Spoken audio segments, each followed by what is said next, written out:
This is the Desert Storage and Logistics Airport. This airport specializes in aircraft storage and recycling.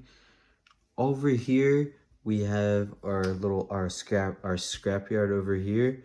This is where all the planes get scrapped. This and broken up. They get turned into scrap metal. Metal gets melted down and repurposed.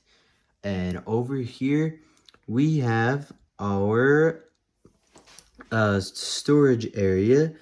Now, these are a bunch of old planes from airlines. This is set in the late 90s to 2000s, right around the time when a lot of airlines started retiring their old planes, either because of financial hardship, bankruptcy, low passenger demand, or there was just newer, shinier, better aircraft.